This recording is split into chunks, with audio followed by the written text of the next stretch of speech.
I went to the 2025 Silicon Valley Auto Show. This is a very small show, so you don't see manufacturers putting a lot of effort into these displays, but it's fun and it's close by to me. For this video, I'm going to focus on EVs, even though I did look at internal combustion engine and hybrid cars. But just to make the video shorter, let's just look at EVs. Let's start with the sort of a car that's not really on the radar of EV enthusiasts, the Toyota BZ4X. This is the top level trim, the limited, starting at $43,000. I find the overall appearance okay, but I don't like the way they paint it. And you can see the huge amount of piano black in the interior, which is just a total fingerprint magnet. The battery pack is completely usable, of course, but it's a little mundane, and it's interesting how much worse the all-wheel drive version is than the front-wheel drive. This is the Lexus RZ300e. It's actually the very same car as the Toyota BZ4X, but with a nicer interior. And it also only has a front-wheel drive option. The Subaru Solterra is also the same car, but they only have the all-wheel drive version.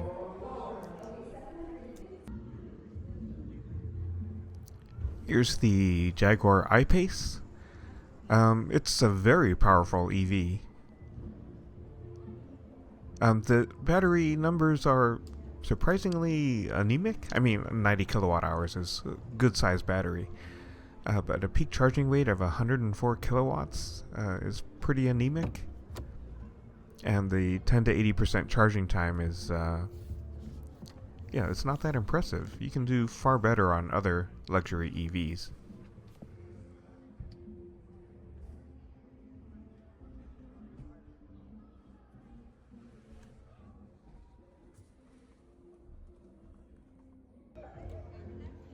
Here's the Honda Prologue.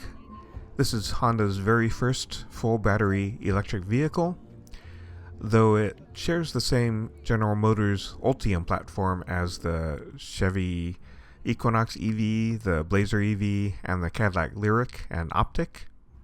But they all have different bodies and interiors, so they are not all the same car. Now, Honda does now have their own battery electric vehicle platform with the Honda Zero. That wasn't ready in time for the LA Auto Show, but I was hoping they might slip it in here, but no, there were no Honda Zeros here. Now we're entering the world of eGMP, which is the EV platform that Hyundai Kia uses on, I guess, all their cars, and Genesis. And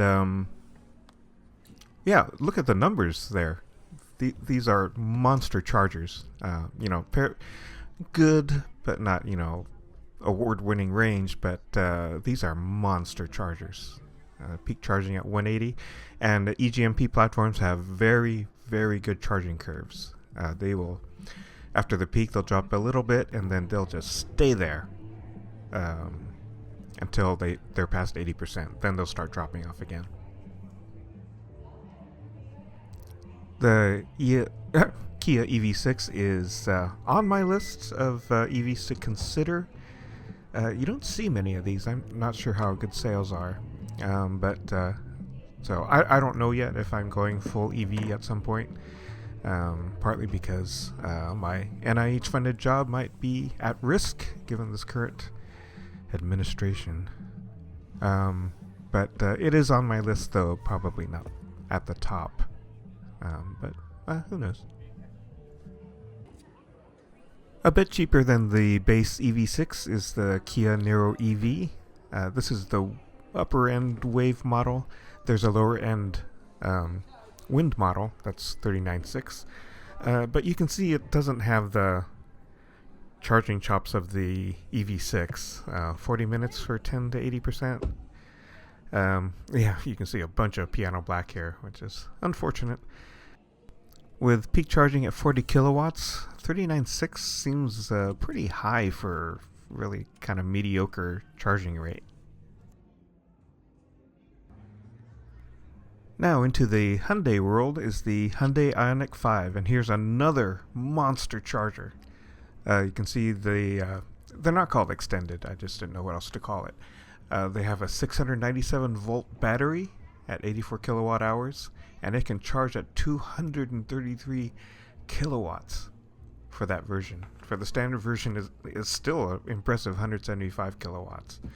And so both models are rated at being able to be charged at from 10 to 80% in 18 minutes. And again, this is an EGMP car. They have excellent charging curves. Not a big fan of the door handles on EGMP Hyundais.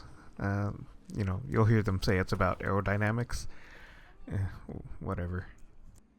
One complaint I often hear about EGMP cars is the poor route planners, but I've also heard sometimes from the same people that as bad as they are, they get the job done and they do them well. So I'm not really sure what that really means, but it seems like it's at least usable.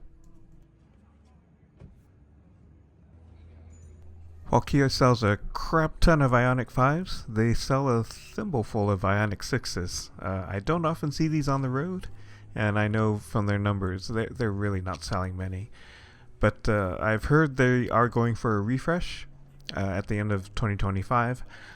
This is a leading contender for an EV I would consider, even though when I first saw these I called them ugly. I still think they're kind of ugly, but at the same time kind of cool. There's that very tiny frunk there. But they're monster chargers once again. And for $37,750, that's really not bad. The one problem I have with this car is it's about the same length as my old Honda Accord from 2021, and I felt that was too long of a car. It barely fit in my garage, and I just found it hard to maneuver in tight situations, whereas my Civic is very easy. And here's from Stellantis is the Fiat 500e. I actually test drove one of these a few months ago, I think, and I found it, as I've said, from the knees forward, I thought it was a very cool car. From the knees back, it felt very, very cheap. And of course, there's not hardly any room in the back, but I think overall it's a very nice design dashboard. It does not have a real trip planner though, so you'd have to use some other service or just plan it out manually. So that's a basic car, maybe a very good first EV for people who don't need backseat passengers. Okay, now sorry, ignore the Nazi cars in the background. This is the Acura ZDX. Again, this is like the Honda Prologue. This is based on the GM Ultium platform, so it has pretty much the same numbers with some variations. Yeah, so this is Acura's first entry into battery electric vehicles. A gentle entry because it's not actually their drivetrain, it's GM's, just like in the Prologue. And last, let's look at sort of a interesting one, the Dodge Charger EV. I've heard they're supposed to release internal combustion versions of this in the future as well.